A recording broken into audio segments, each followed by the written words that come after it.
Good evening, everyone. Today we are starting Chapter 6, Helping Adults Develop Positive Attitudes Toward Learning. As instructors, we want our learners to feel positively towards learning and the effort it takes to accomplish it. We will be looking at 5 strategies, each with different methods under it, that we can utilize to help our learners develop a positive attitude. We will also be watching examples of instructional lessons, and we will discuss and critique them according to the strategies within this presentation. Before we continue, I want to introduce to you my teaching assistant. There's Mr. Steve. Anytime Mr. Steve pops up on the screen, be sure to take a screenshot or jot down some quick notes of what's on the whiteboard because he's letting you know that the information on the whiteboard is going to be on our group assessment. Okay, so let's continue by viewing what a positive learner might look like. Is received. Thanks. Well done, Mr. Wazowski. A ball of spiders. Correct. A clown running in the dark. Right again. Okay, so Mike Wazowski was very positive. As instructors, how do we get all of our learners to be just as positive about learning as Mike Wazowski? In order for adults to have a positive attitude towards learning, they have to see it as relevant and as an activity they endorse. Adults' attitudes usually focus on one or more of the following directions. Okay, there's 4. Toward the instructor, attitudinal direction toward the subject, attitudinal direction toward their self-efficacy for learning, and number 4, their attitudinal direction toward the specific learning goal or performance. We won't go too in detail on number 4 because that one is for the following presentation. We want adults to respect us, to find the subject appealing, and to feel confident that they can successfully learn the specific task before them. So we always want them to have a positive attitude, okay? So let's begin by going into how we create a positive attitude towards the instructor.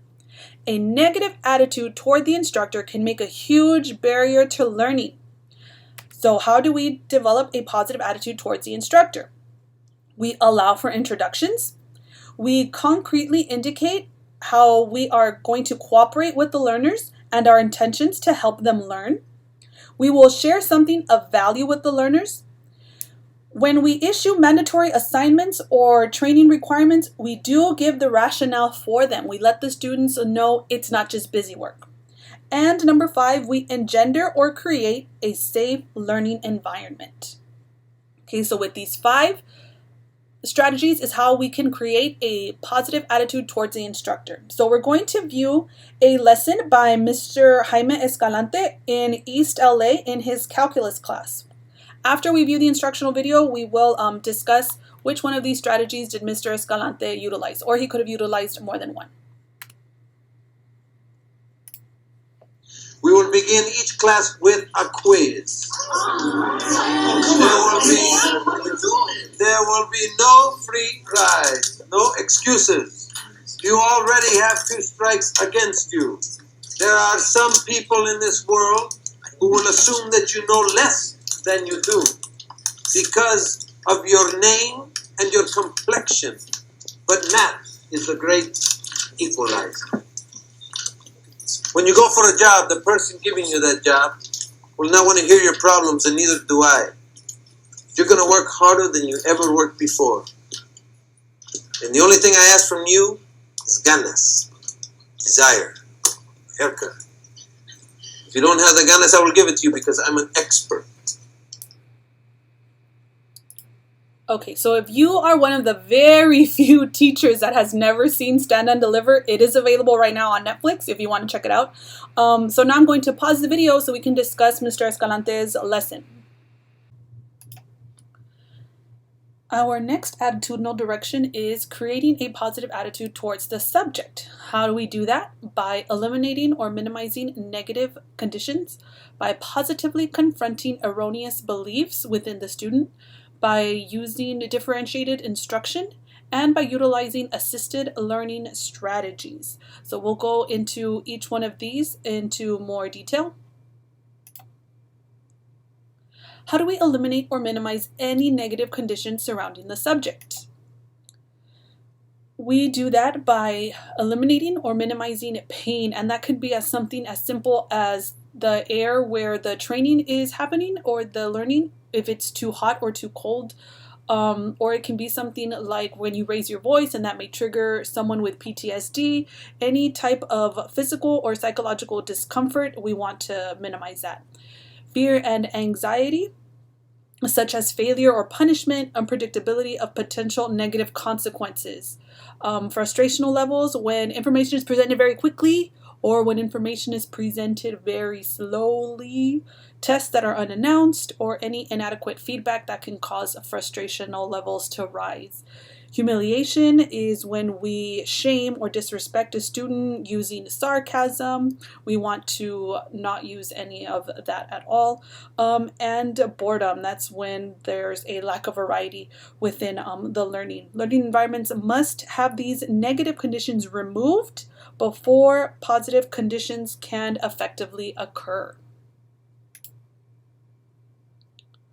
How do we positively confront a negative learner attitude? This is strategy 13. Some learners have mistaken beliefs that support their negative attitudes. Learners think, for example, if I have to do any math in this course, I'm not going to do well. And these types of assumptions cause the learners to fear and resist a subject. So these strategies can help us to reduce these type of negative attitudes. We can tactfully find out what the learner might be telling themselves that leads to a negative attitude. If the learner appears to have self-defeating beliefs, point out how negative feelings can naturally follow from such beliefs. So we want to kind of guide them into thinking more positively. We might want to suggest other assumptions that might be more helpful towards the learner. And we want to encourage beliefs based on their present reality. So next, we're going to see Mr. S talking to one of his students and trying to encourage her to think more positively. So, Tamika, what's going on? What do you mean you can't sing? I don't feel good. I feel sick. Just let Alicia and Marta do it. No! They can't sing like you can. I need you in the chorus. What is it? Are you nervous? Yeah, why? Well, what are you afraid of? They're gonna laugh at me. What? Why would they laugh at you? I don't know. 'Cause I'm fat. Tamika, hey, you've got something everybody wants. You've got talent, girl. You have an incredible singing voice, and I'm not just saying that. You heard of Aretha Franklin, right? Okay, she's a big lady, but when she starts singing, she blows people's minds. Everybody wants to party with Aretha. And, you know who else has a weight issue? Who? Me. But once I get up on stage, start doing my thing, people worship me because I'm sexy and chubby, man. Why aren't you on a diet? Because I like to eat. Is that such a crime? Look, you know what? That's not even the point. The thing is, you're a rock star now. All you gotta do is you just gotta go out there, just rock your heart out. People are gonna dig you, I swear. Let's just go out there, show them what we got. What do you say? Okay. Okay, so which one of these strategies did the instructor use with his student? Differentiated instruction and scaffolding, I combined these two strategies on the same slide because they do work hand in hand, and these are the ones I feel we are the most familiar with because we use them on a daily basis within our instruction.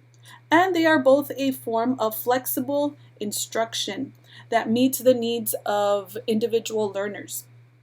Differentiated instruction can be adapted to adult learners, and that may include, but is not only limited to, collaborative and cooperative groups, providing multiple texts and supplemental materials from magazines, newspapers, journals, using media, films, and internet to provide visuals into learning, giving a digest of key ideas, for example, a 1 to 2 page summary of key concepts, kind of like a syllabus that we get at the beginning of each semester.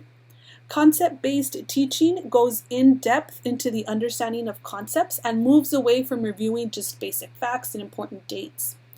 Tutorial assistance, when you have peer tutoring, online tutoring, small group, one-to-one tutorials. Learning contracts encourage relevant learning tailored to every student. Time, we always feel we're so short on time.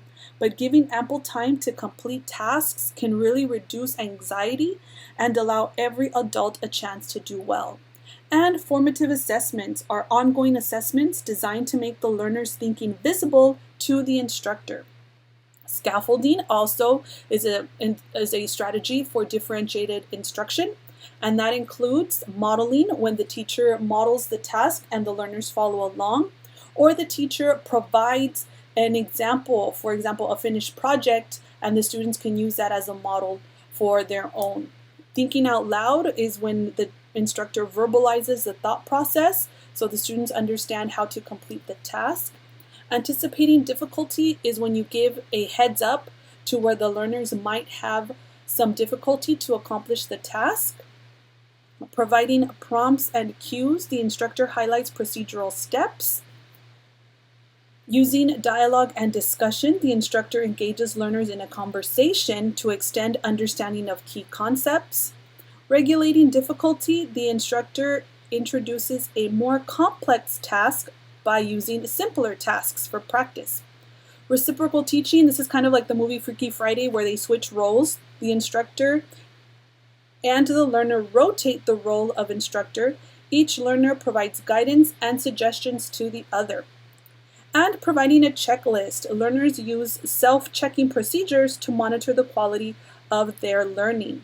So now let's see differentiated instruction and scaffolding in play within the next instructional video, and we'll discuss which of the methods we see. When you concentrate, you stink. But perhaps that is my fault. I cannot train you the way I have trained the five. I now see that the way to get through to you is with this. Oh, great, because I'm hungry. Good. When you have been trained, you may eat. Let's begin.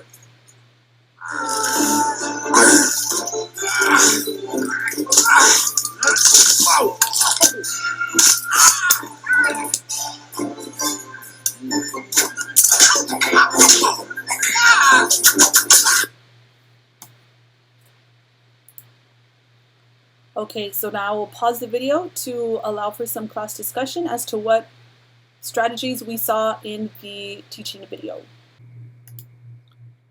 And the last attitudinal direction for my presentation is creating a positive attitude towards self-efficacy. Self-efficacy is a personal assessment of one's capability to perform a specific task. Adult self-efficacy is situation-specific and based on performance from past experiences. Some learners may judge themselves by fear of lacking the capability to successfully learn the task at hand. Learners holding such perceptions have a low self-efficacy. On the flip side, we have students that have high self-efficacy and they feel very confident within their capabilities to achieve tasks. So let's take a look at the following student and we will decide if she has high self-efficacy or low self-efficacy. You got into Harvard Law? What, like it's hard? So Elle Woods, was her self-efficacy low or high? Good job, it was high. How do we get our learners to build self-efficacy? To build self-efficacy, learners need to realize that they are the most responsible for their learning. They need to feel a sense of personal causation in the learning process. The following methods help to increase the learner's sense of personal causation and to take ownership over their learning. The learner plans and sets goals for their learning. The learner makes choices about what, with whom, where, and when to learn something, to an appropriate extent, of course. The learner uses self-assessment and procedures and can appraise their mistakes as they learn. The instructor helps the learner identify personal strengths while learning. The learner keeps a personal log of their learning progress. The learner participates in analyzing potential barriers in the learning process, and that way they can solve their problems and the learner feels more committed to the learning. the learner makes a commitment to the learning task. It prevents denial or withdrawal of a person's responsibility for learning. And lastly, the learner has access to prompt feedback. The slower the feedback, the more difficult learning becomes. So let's check again on Mike Wazowski at Monsters University, and let's see how he is able to take over his own learning, to take personal control over his learning.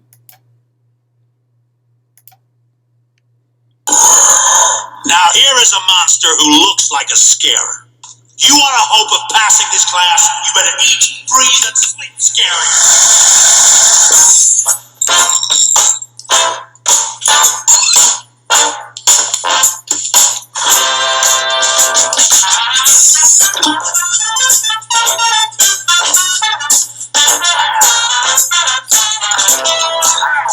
Give me another one. Spider, arachnophobia. Fear of thunder. Tyrannophobia. Fear of chopsticks. Secretalliophobia. What is this, kindergarten? Give me a hard one. So which one of these strategies did Mike use to promote his personal control over his own learning? And I'll pause the video to have some class discussion. Thank you for participating in this presentation. This is my reference, which is our textbook. Let's get ready to move on to our group assessment.